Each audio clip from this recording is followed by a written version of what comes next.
Bonjour, aujourd'hui je vais vous parler d'une expérience qu'on appelle l'expérience du petit Albert, comme vous pouvez le voir ici. L'expérience du petit Albert commence avec Watson. Donc, je vais dans un premier temps vous parler un petit peu de Watson. Pour ça, je vais vous partager un PowerPoint. Alors, qui était John Watson? John Watson est une figure fondamentale de l'histoire en psychologie. Hein, on parle de lui comme étant un des pères du behaviorisme. Il a effectivement été un des premiers à publier un article sur le behaviorisme. Alors, un petit rappel, qu'est-ce que le behaviorisme? Le behaviorisme est un courant de psychologie qui prône la vision de la psychologie comme étant une science objective. Donc, c'est super intéressant parce que déjà, il y a la terminologie de science qui est accolée à la psychologie, mais le fait qu'ils veulent absolument objectiver la science, bah, ça devient un petit peu caricatural en quelque sorte. Ça veut dire quoi? Ça veut dire que bah, on ne peut analyser en psychologie que les informations qui sont mesurables, quantifiables, observables. Donc, on va arriver à ce qu'on appelle le schéma SR, stimulus-réponse. Et donc, les stimulus, c'est tout ce qu'on peut analyser qui va rentrer un petit peu dans l'organisme, et les réponses, c'est tout ce qui va en ressortir.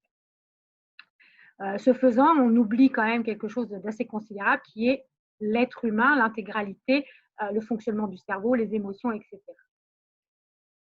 Watson est très fortement influencé par les théories antérieures de Thorndike, qui a travaillé sur l'apprentissage, notamment sur l'apprentissage par essai et erreur, donc le fait que l'être humain émettait des comportements et qu'il était capable de rétroagir sur ces comportements qui étaient des erreurs pour en arriver à des bons comportements ou à un apprentissage. Et il est aussi malheureusement connu pour une expérience qui n'est absolument pas éthique, mais dont on parle en psychologie parce qu'elle a fait sa place, elle a donné certaines informations. Donc, c'est ce que je vais vous présenter tout de suite, c'est l'expérience du petit Albert.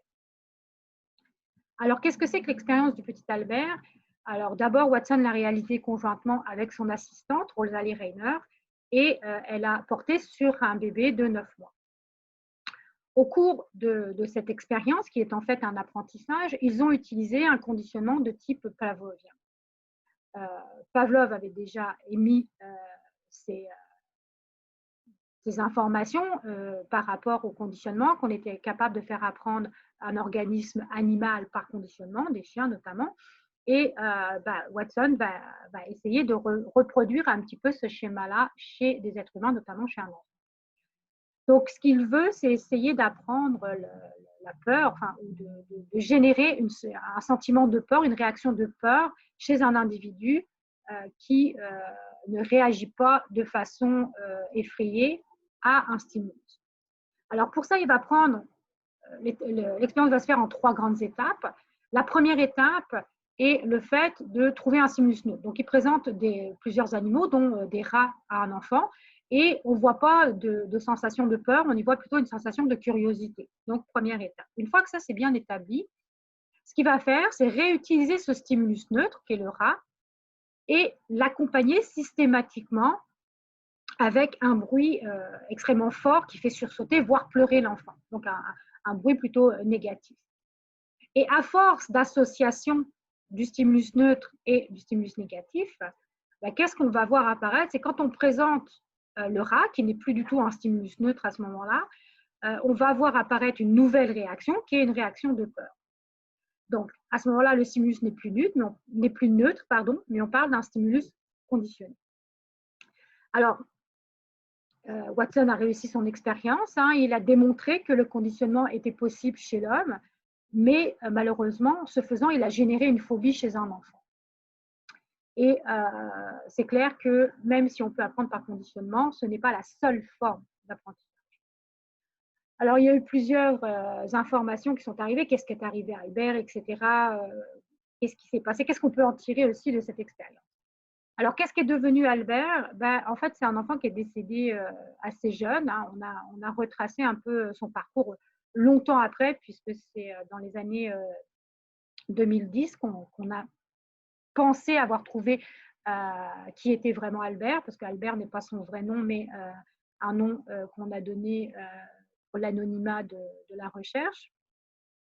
Et il est décédé d'un problème d'hydrocéphalie.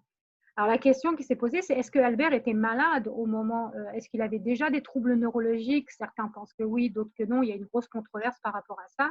Mais le fait est que si, en plus, Albert avait des déficits neurologiques, bah, du coup, l'expérience ne sert plus à grand-chose.